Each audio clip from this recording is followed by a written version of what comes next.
নাইম হাসানের করা একটা বল খানিকটা বাউন্স করেই লিটনের হাতে লেগে তারপর মুখে আঘাত করেছে।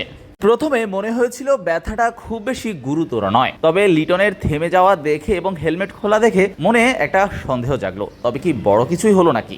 সেই সন্দেহ হওয়ার যথেষ্ট কারণও আছে, কারণ বলটা যখন চোয়ালে আঘাত লাগে তখন লিটন বারবার সেটা ধরেই দেখছিলেন, সেই সাথে যেটাতে হাতে লেগেছে সেই জায়গাটাও দেখছিলেন। পরবর্তীতে মাঠে ডাকেন ফিজিওকে। তাই এসব দেখার পর মনে একটা কৌতূহল জাগতে পারে, তবে কি লিটনের কোনো কিছু হয়েছে কিনা। এরপর ফিজিও সেখানে প্রায় মিনিট দুয়েক ধরে লিটনের প্রাথমিক চিকিৎসাটা দিচ্ছিলেন। তখন মাত্রই ব্যাটিংয়ে আসলেন, আর তখনই এমন একটা ঘটনা। তাই লিটনকে নিয়ে একটা সন্দেহ ছিল, তিনি সারাদিনে আর ব্যাট করতে পারবেন কিনা, তার চোয়ালের অবস্থাটা কি। যদিও পরবর্তীতে লিটন ব্যাটিংয়ে গিয়েছেন এবং বারবার হেলমেট খুলে চোয়ালের জায়গাটা ধরে ধরে দেখছিলেন, অর্থাৎ কিছুটা হলেও ব্যথা অনুভব করছিলেন, সেটা নিয়ে ব্যাট করেছেন একটা সেশন শেষ করে যখন ড্রেসিং রুমে ফিরছিলেন তখনও সেই জায়গাটা বারবার ধরে ধরে দেখছিলেন, অর্থাৎ তার কাছে হয়তো বা ব্যথা অনুভব হয়েছে কিছুটা, তাই বারবার লিটনের এমন সন্দিহান অবস্থা। কি দারুণ একটা টাইমিং, শুধুমাত্র ব্যাটটা বসিয়ে দিয়ে কভার ড্রাইভ করে একটা 4 পেয়ে গেলেন লিটন দাস।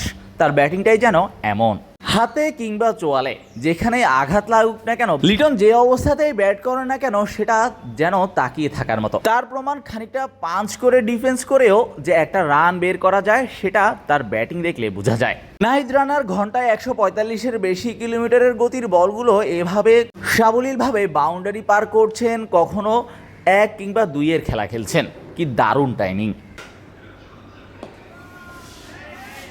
ওয়ানডেতে দলের বাইরে আছেন, টি-20তে দলের ক্যাপ্টেন, কিন্তু শেষ 2টা সিরিজ হেরে গিয়েছেন আরব আমিরাত এবং পাকিস্তানের বিপক্ষে। ওয়েস্ট ইন্ডিজে তার দল ওয়েস্ট ইন্ডিজকে সিরিজ হারিয়েছে, কিন্তু লিটনের ব্যাট হাসেনি, অর্থাৎ টি-20তে এবং ওয়ানডেতে সাদা বলের 2 ফর্মেটে লিটন খুব একটা সুবিধা করতে পারছেন না। তবে লাল বলের ক্রিকেটে লিটন বরাবরই অনবদ্য, সেটা 2 দিনের এই ওয়ার্ম আপ ম্যাচে স্পিনের বিপক্ষে তার ডিফেন্স, বলের মেরিট বুঝে স্কোরিং শট খেলা কিংবা সিঙ্গেলস বের করা অথবা সিঙ্গেলসকে ডাবলসে পরিণত করা, সবই যেন খুব নিখুঁতভাবে করছেন। লাল বল এলেই যেন লিটনের অবস্থার পরিবর্তন হয়ে যায়, ফর্মের পরিবর্তন হয়ে যায়। টেস্টে বাংলাদেশের সবশেষ সিরিজ ছিল জিম্বাবুয়ের বিপক্ষে, সেখানে বাংলাদেশ একটা ম্যাচ হেরেছে আরেকটা জিতেছে, তবে লিটন কোনোটাতেই খেলেননি, কারণ তার ইনজুরি ছিল। জানিয়ে রাখা, ইনজুরি না থাকলে লিটন অবশ্য তখন পিএসএল-এর এনওসি পেয়েছিলেন, সেখানেই থাকতেন। খুব স্বাভাবিকভাবেই আসন্ন শ্রীলঙ্কা সিরিজের স্কোয়াডে আছে তার নাম, ইনজুরি কাটিয়ে দলে ফিরেছেন।